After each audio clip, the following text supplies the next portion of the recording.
chapter, she was not just a young girl, but Vijay Pooja.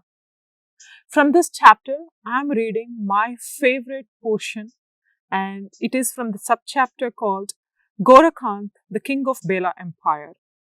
Success of a person comes from inspiration or selfishness and greed. The former is of no use, but the latter destroys the world. And it goes like this. When things were at peace in Sri Chakra dynasty, a spy came with news and met Lalita in her room. Spy says, "There's a threat from the Bela kingdom." Army chief Lalita replies, "War?"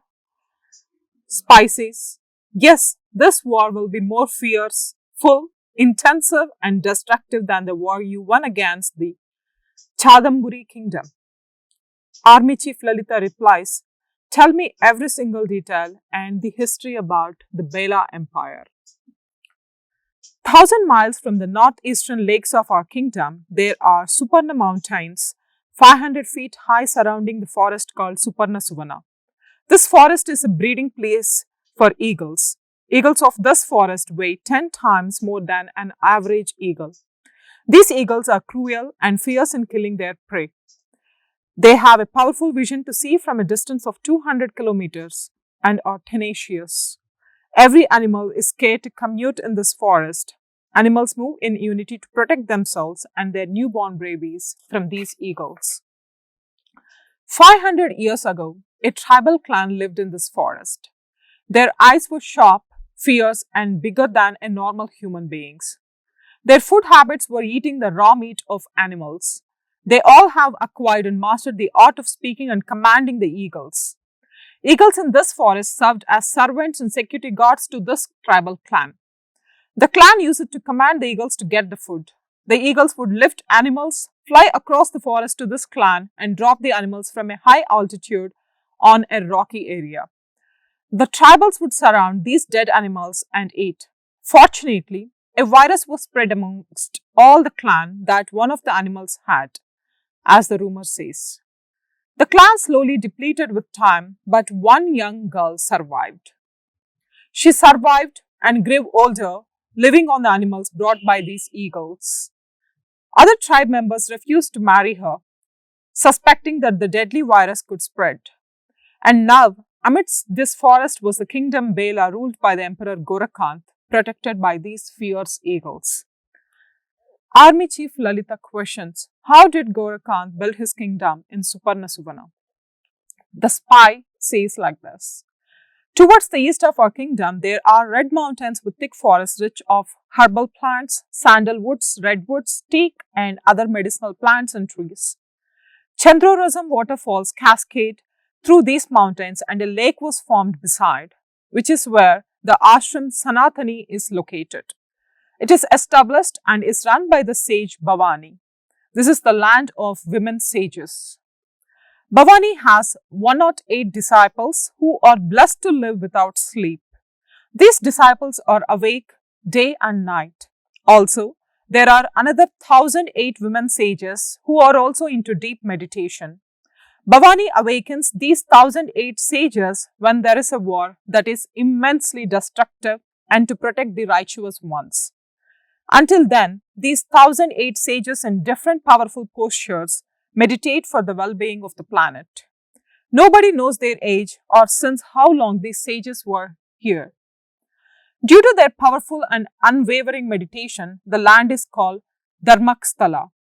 The soil on this land is reddish-brown in color. It was said, believed, and witnessed by the clans and kingdoms 10 decades ago that any war that takes place on this land would awaken these meditators. The righteous kingdom will win the war when fighting on this land.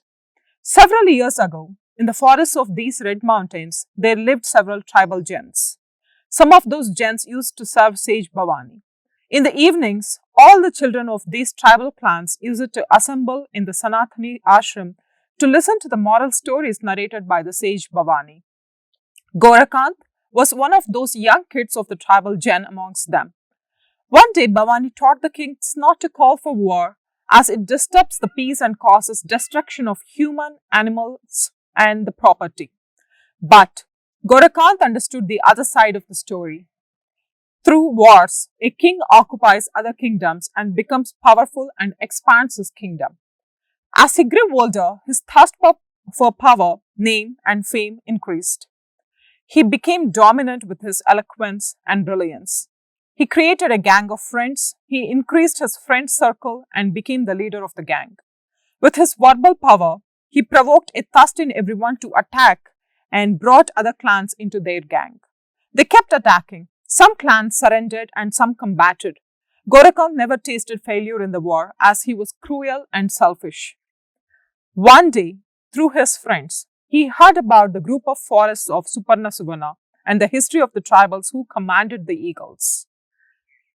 Gorakant went in search of the one and only old lady. One day, through his friends, he heard about the group of forests of Suparnasuvana and the history of the tribals who commanded the eagles. Gorakant went in search of the only old woman who was alive in that tribe. He met her. He noticed that the old woman was worried about the extinction of her tribe. Gorakant promised her that he would recreate the tribe if she taught him how to speak and command the eagles. He mastered the skill with determination. He spoke to every eagle and gained command over the eagles.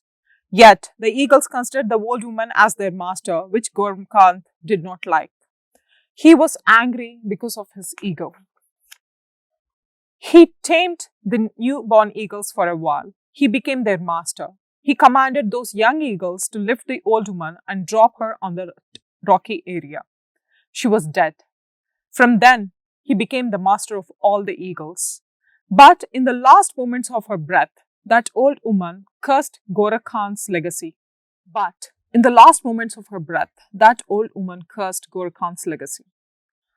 Old woman said, "You deceived me.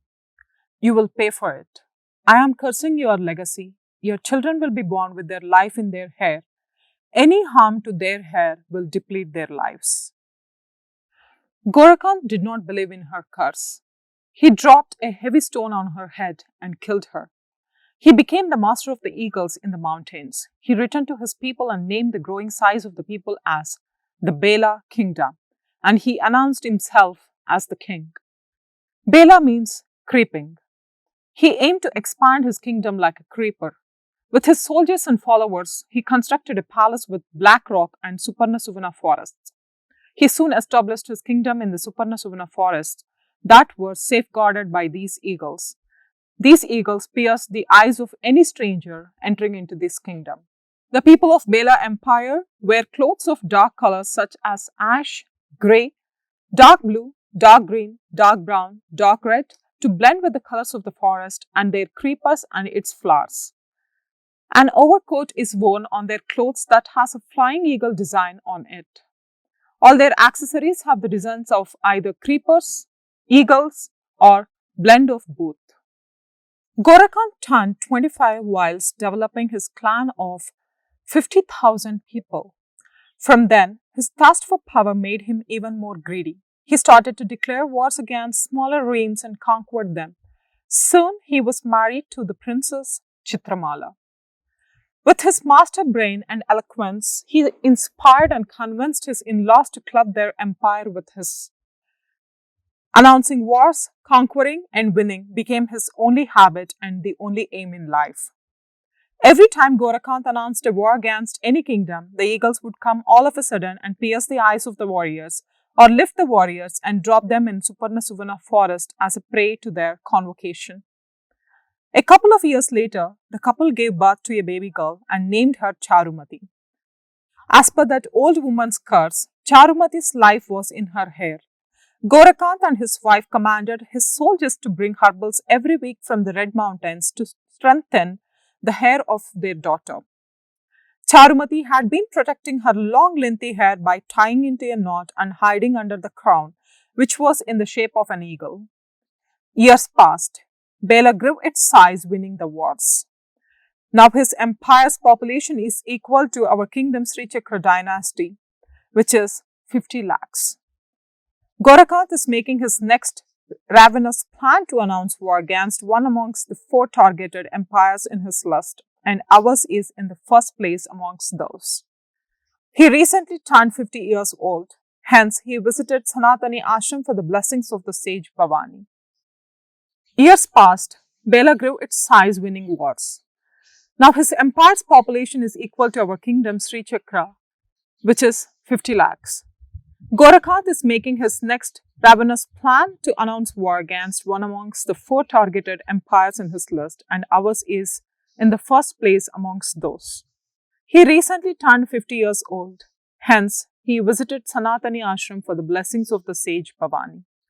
But Bhavani hesitated to bless him as she never liked his unrighteous thoughts and deeds in conquering other dominions to satisfy his self-indulgence. She uttered only one thing. Bhavani uttered, Gorakant, if you are still able to step into my ashram, it's not because you are a king, but because of the services your ancestors did to my ashram. Their merits and virtues are protecting you from my anger. Remember, your virtues and sins are placed on a scale. The day your sins weigh more than your ancestors' virtues, your destruction will begin. Spy then said, Yet, Gorakant is not ready to give up on his plans. Army Chief Lalita replied, What is the size of his army? Spy mentioned 30,000. Army Chief Lalita replied, Inform our other spies in the Bela Empire to get me the information about Bela army's strengths and weaknesses, their constant strategies and every movement.